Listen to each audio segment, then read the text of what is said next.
Hello, everyone. It's Charlene Lee here, and I am thrilled to include today's live stream my dear colleague Omar Atkar from Altimeter. Hey, Omar, great to see you here. Thanks for having me. Excited Yeah, about this. yeah. Good morning, and we're going to be talking today about the latest report that Altimeter just put out, the state of digital transformation. So, congratulations! I know how much work this is. I wrote it last year and a couple of the years before. So congratulations. What's been the response from people since you've had it come out 2 weeks ago? Thanks, Charlene. It's been really great, and it's really and I think the results are very validating for some of the things that we've been seeing, but we haven't really been able to put our finger on. And so I think a lot of folks will look at this, and I don't think it'll surprise them, but it should excite them and it should invigorate them for the next couple of years. And so we've seen a lot of things bear out in terms of the last 10 years, in terms of what we've been saying. And we've got some really good data that's going to tell us about how to prepare for the next wave of transformation, which we believe is upon us. And so as people are joining today, I would love for you to share what's the number one reason driving your success of the digital transformation. So share that in the comments. I'll read out as many as we can. And see also if you have questions, we have an expert amongst our midst here. We can ask Omar. And I always like to say challenge the analyst. It's always a good thing to do. So please go ahead and do that. And one of the reasons I called this the X factors is that you found certain things that actually made a difference in digital transformation. So what were some of those things? We did. So I'll talk broadly about it, and then I can show you the data. One of the key things we found, and I'll go sort of top down, is that successful companies, when we found out what they were prioritizing first, we found a big gulf between companies that had average results with their transformations and companies that had successful results with their transformations. And the number one reason we found was that companies that were successful in their transformations had their transformations led by the CEO. This was really a big key finding here for us. Now, when we look at the results, the most popular title was CIO, CTO, and I believe that's a hangover from the days where digital transformation meant updating your tech ecosystem or your tech infrastructure. For a lot of companies, that's still the case. But the companies that were really successful transformed their technology in service of a business vision, which is either growth or innovation or increasing market share, bringing a new product market, whatever it is. We found that the CEO is the person to lead that. It can't be a CIO, it can't be a CTO, not even a CMO, as you can see down in our results all the way at the bottom. Those folks are very good at transforming their own functions and modernizing them, but they don't have the mandate. They don't have a lot of times the resources and the credibility that the CEO will bring to take the company along for that transformation.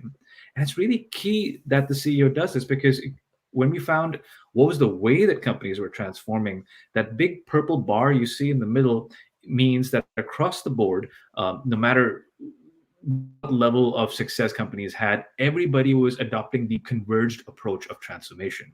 So what that means is it's all for one and one for all. You can't transform each department on its own. You can't do it sequentially. You can't go marketing first, then we'll transform sales, then we'll transform service, whatever it is. It has to be everybody together, and it has to be everybody coordinated. So you can't just get everybody go off into your own transformations. And really, the only person that's able to do this is the CEO, and they have to be backed by a board of directors that can give them the power and the resources to enact this. Hmm.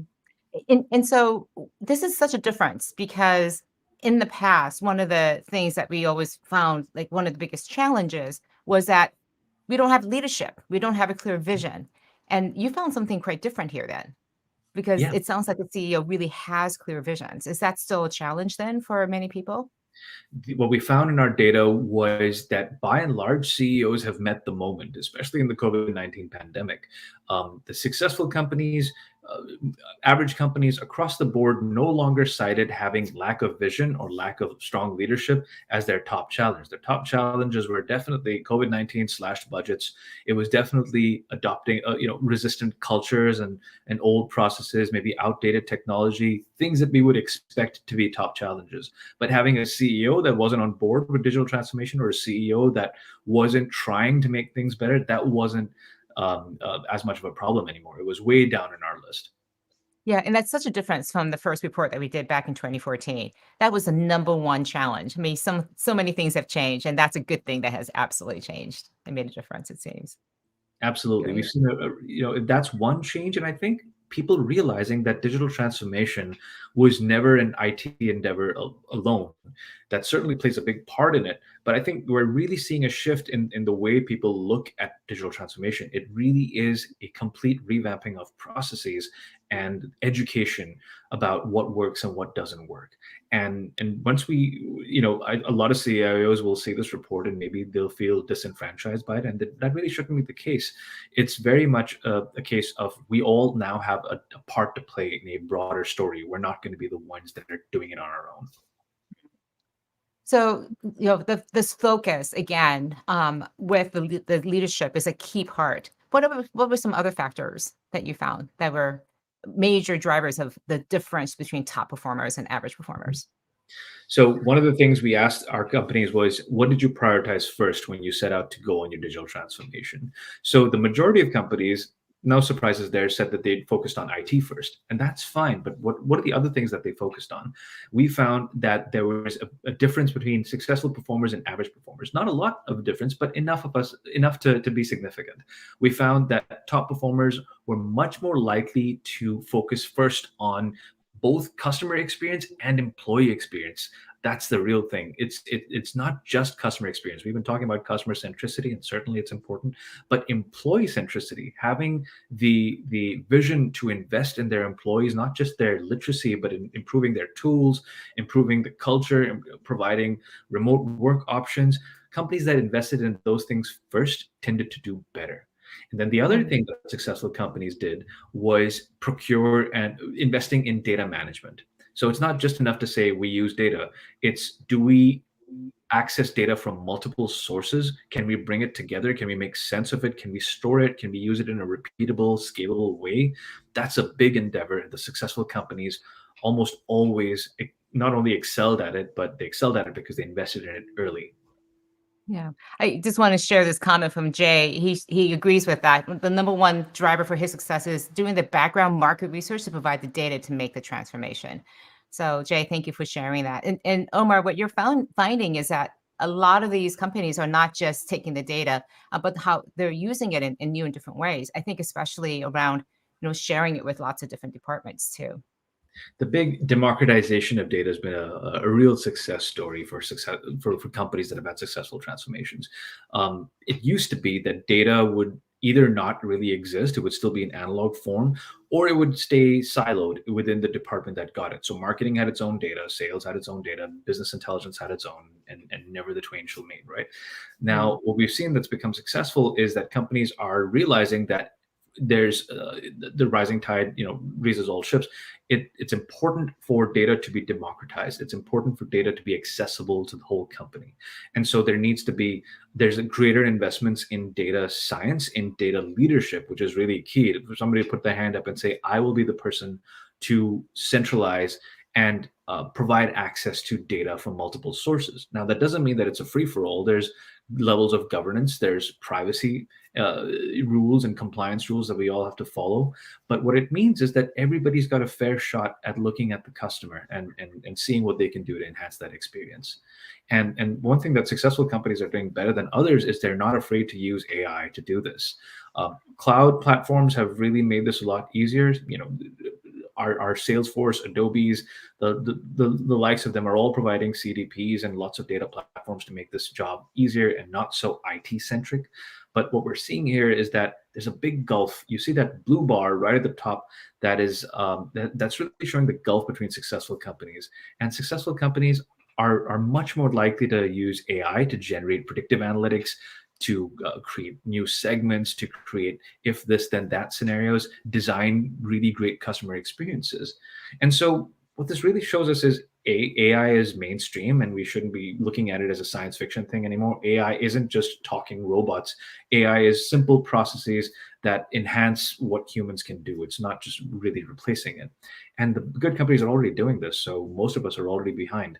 And the other thing that we're seeing is that it's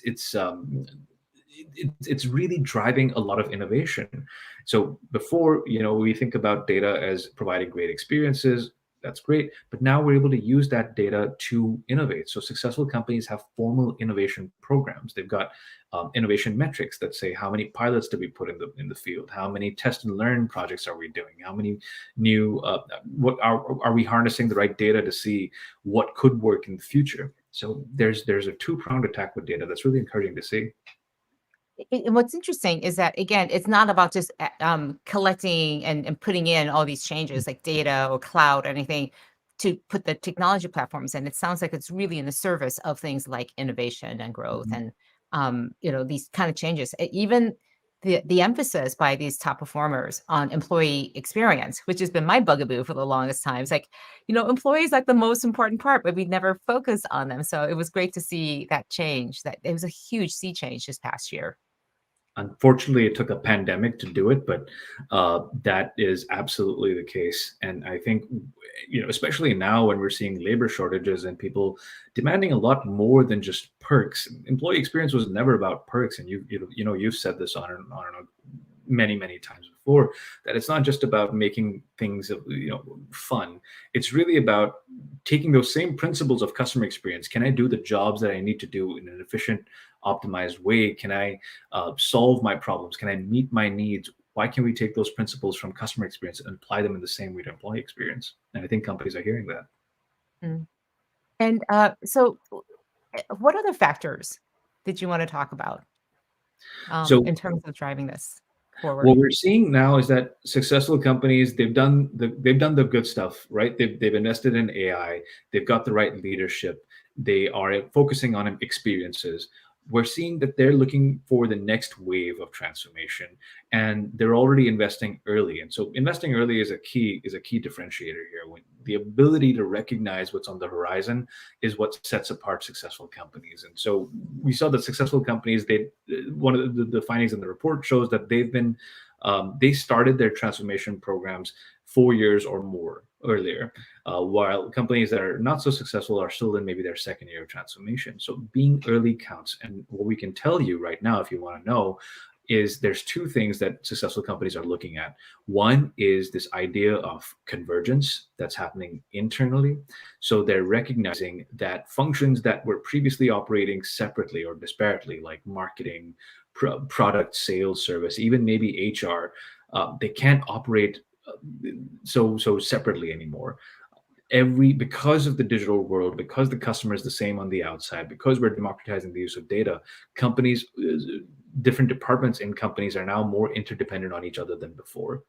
And what that means is, it doesn't mean that we've said this again, it doesn't mean we're creating one big department. We're not entirely breaking down silos, but what we are doing is we are converging goals, we are converging functions, we are converging content, we're converging data between different departments to target the same people.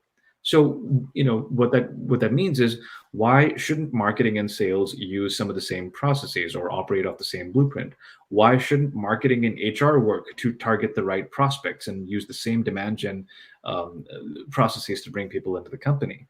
Those kinds of things are really becoming they're coming to the front as a new trend.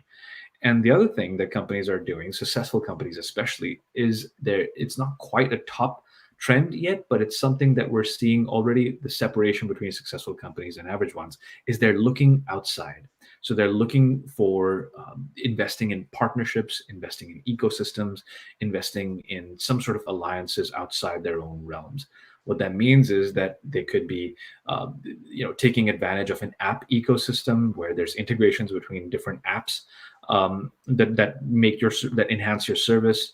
There's integrations between previously separate industries. So, for example, credit card companies partnering with airlines, who are partnering with hotels to create some sort of a seamless value-added experience for the same customer or shared customers that they might have.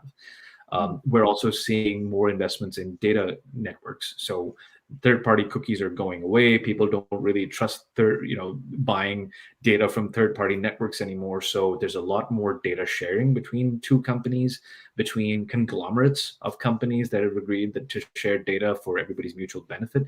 Those are the kinds of things that successful companies are now looking forward to. Yeah. I want to share some comments that are coming through. So we have Mark Antony describing how the CEO is actually the product manager. They're at a startup focusing on remote patient monitoring, and Mhm. but so while they're focusing on the platforms and offerings, what they're seeing is that the CEO and Mark, who is the chief of staff, is also really focusing on those customers. And he had a follow up comment but that it's not just the data to innovate and change our customer experience, it's getting the right data and to learn the right things about failure access that you couldn't learn from traditional UX testing.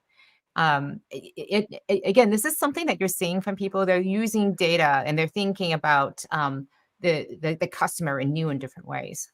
Yeah, and I think that's such a great point to bring up, Mark, is when we say use the data, we really don't mean build a data lake, which is what a lot of companies here, especially a lot of companies who are helmed by a CIO or CTO in their transformation will say, well, you want data, we'll just give you all the data.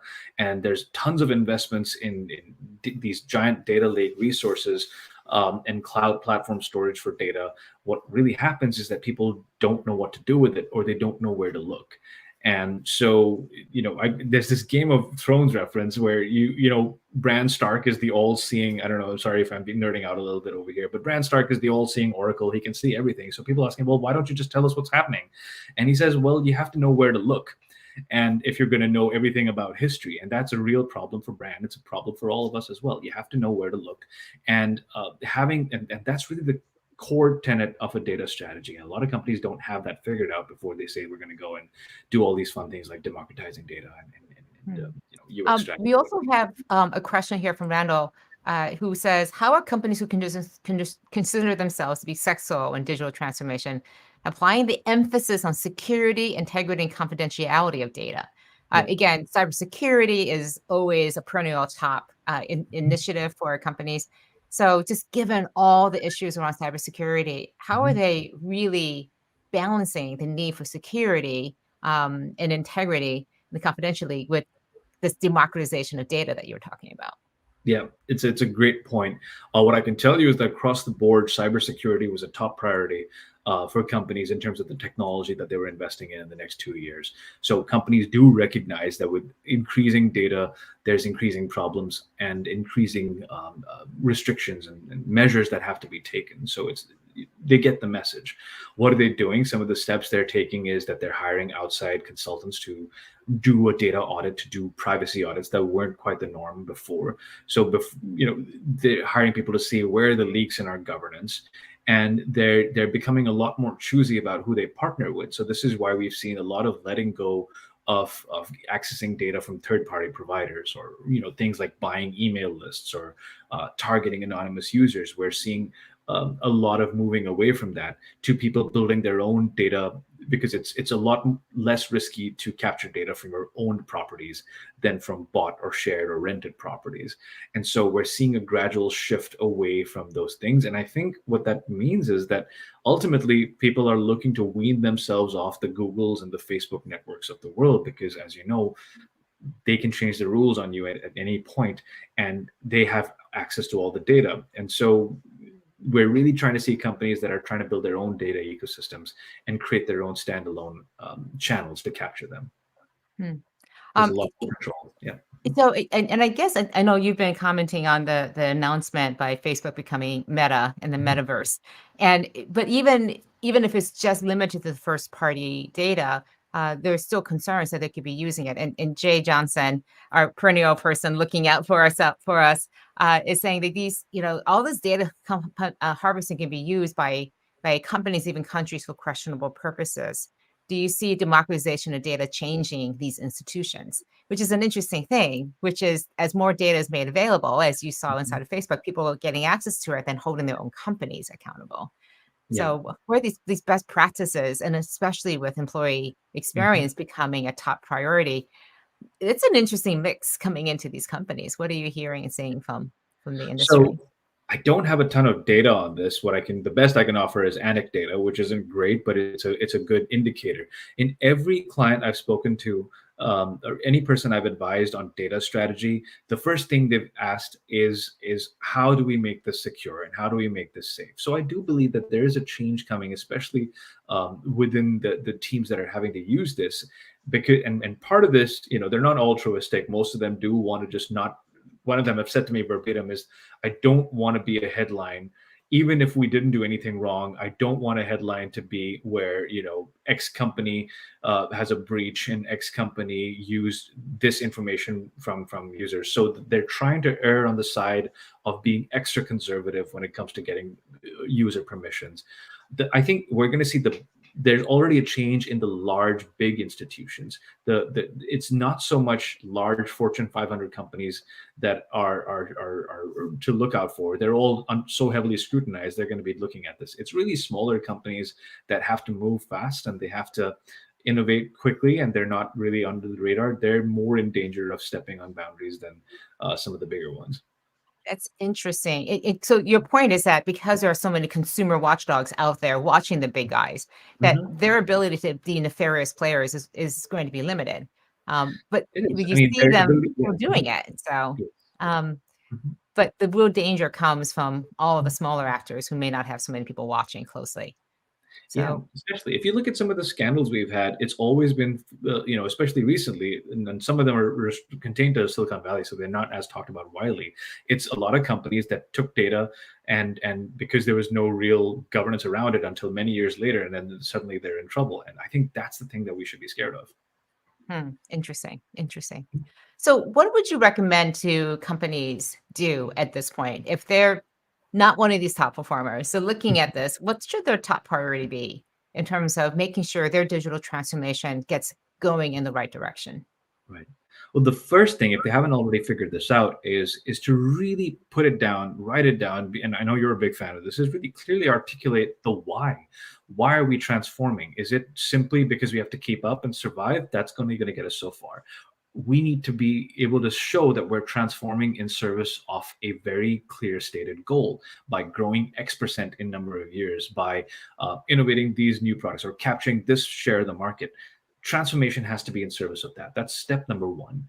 Beyond that, then you can start looking at your individual capabilities to improve. So beyond that, you can see, are we using data as well as we could? Is our digital marketing operating at the speed that it should be?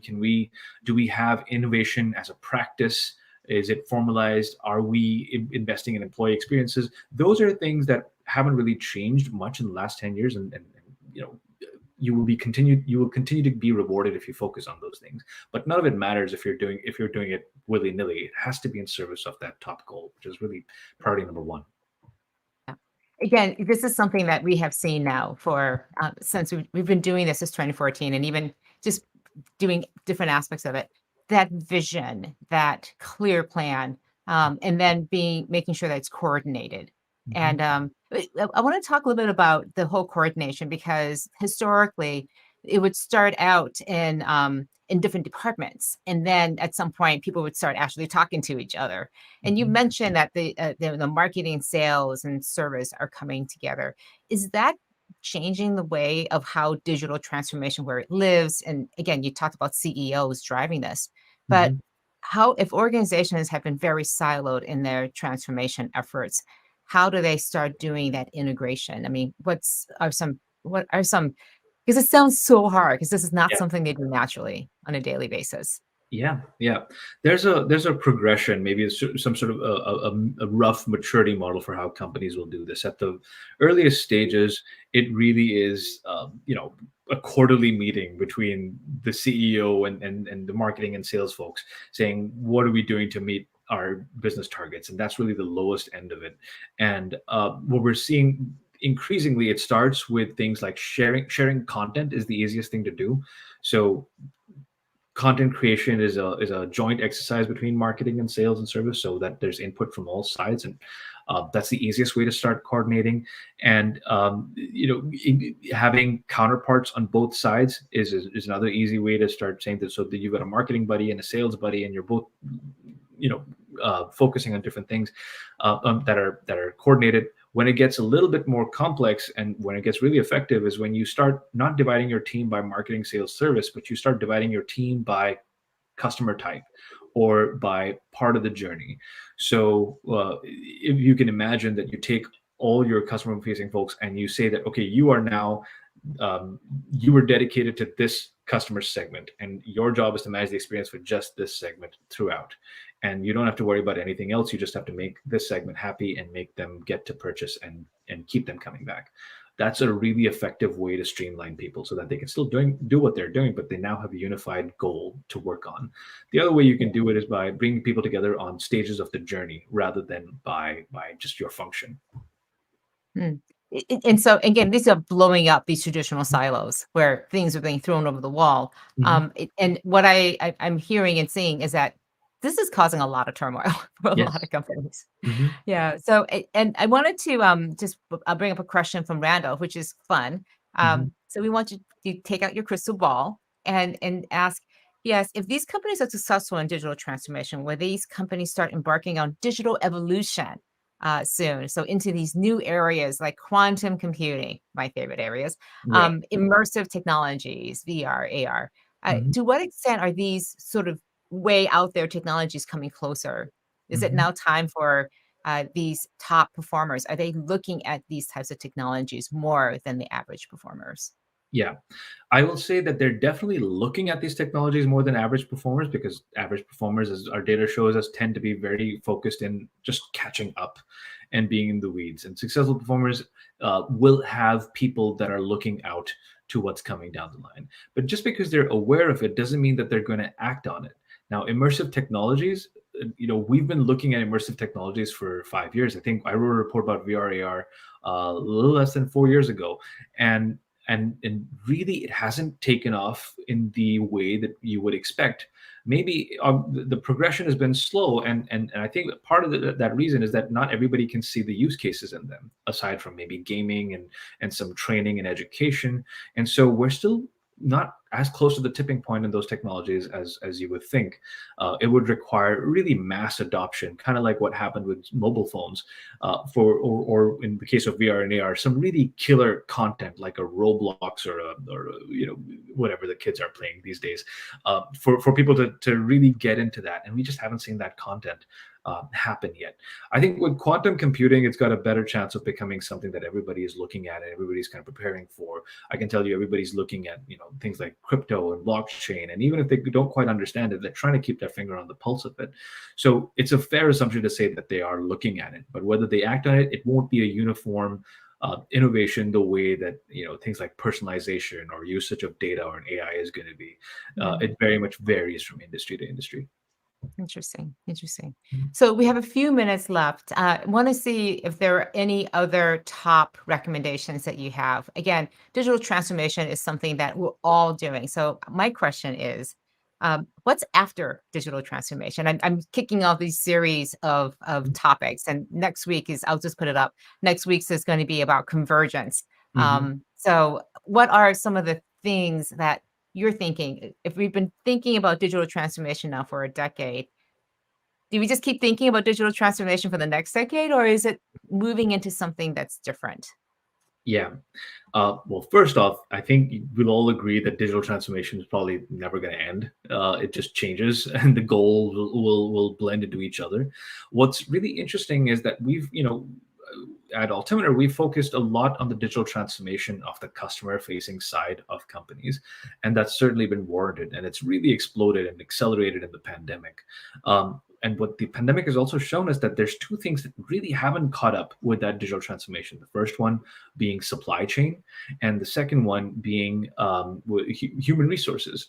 So the pandemic has really exposed a lot of things that the supply chain couldn't solve. Now, don't get me wrong, part of the supply chain issues are just physical, logistical, political issues. They're not things that a great digital strategy can solve. But there's definitely a lot of room for improvement there that I think now CEOs will maybe think twice about spending all their budget on the marketing sales side.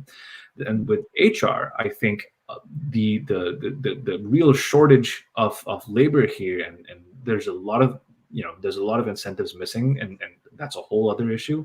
But I think it really exposes the way that we've been recruiting has been kind of archaic, and posting jobs on websites and waiting for people to come is just not working anymore. Hiring recruiters and having them go out and prospect not working anymore. It's kind of akin to people doing door-to-door salesmanship, which we know is transforming in the way digital selling is transformed.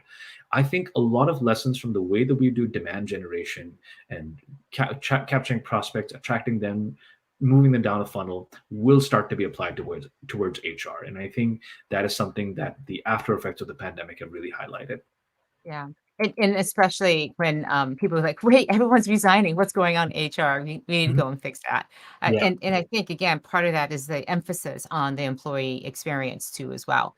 Part Yes. of that employee experience is the whole hiring and the retention process too. You know, my sense is what you started out with, like, the top performers are focused on growth and innovation. Mhm. And my sense is, as we have gone through digital transformation, we'll continue to make transformation something it's just keeping up on top of things. Mhm. But now this is the time to really lean into all the advantages that Yeah. all that hard work has given you, which Mhm. is we're not going to go and accelerate our growth through all these things that we can do. We have these new capabilities. Mhm. So it feels like what you were talking about at the top, about the growth and innovation being in the focus, is what comes because you've had this successful digital transformation. And when it's truly innovation, I still see people saying, well, innovation, the best way it happens inside of large organizations, and large is anything over like 50 people, Mhm. is you have to send it outside. Yeah. And for these companies, that's not the case anymore. They have transformed themselves so that they have these capabilities to actually drive innovation internally, that's going to be really interesting to watch over the next few years. Right. Really is. So I want to make sure people know, before I close out with some other stuff, Omar, where can people find you and read all the good stuff that you're publishing these days? Yeah, follow me on LinkedIn. I'm not hard to find, and follow me on Twitter. Although I'm not as good as I used to be on Twitter, and it's much more on LinkedIn now these days. But you can download the report for free at profit.com/altimeter. It's the first report that you'll find there. All we need is your email address, and you can access that and a whole bunch of other altimeter reports that have trends and best practices for the years to come. Okay, great. Thank you, Omar. And just a few other quick things. I do want to share that my podcast is now up and out. You can see the first two episodes. It's about the new rules of disruption. It's me talking and laying out all the things I've learned over the past 20 years, poured into this podcast about these 10 rules. So please come and look at them. New episodes are coming out tomorrow on Thursday. And next Tuesday, we're going back to our regular time. We're going to be talking about what the heck is convergence. We talked a little bit about that today, Omar. And seriously, people get like glassy-eyed when they hear the word convergence because it means so many different things. And Yeah, and and ultimately, we worked on a report for Autodesk, and I wanted to share some of the findings from that about what does convergence look like and how it's related back to digital transformation. a big. Again, Omar, thank you so much. I'm just checking to see if there are any other questions. No, at this point, I think we're free and clear. Thank you again, Omar, for joining. Really appreciate you taking the time to share with us the findings from the report. Thank you so much for the opportunity, Charlene. Really, really enjoyed the talk. Okay, great. And thank you, everyone. We'll see you next week on Tuesday. All right, take care. Bye bye. All right.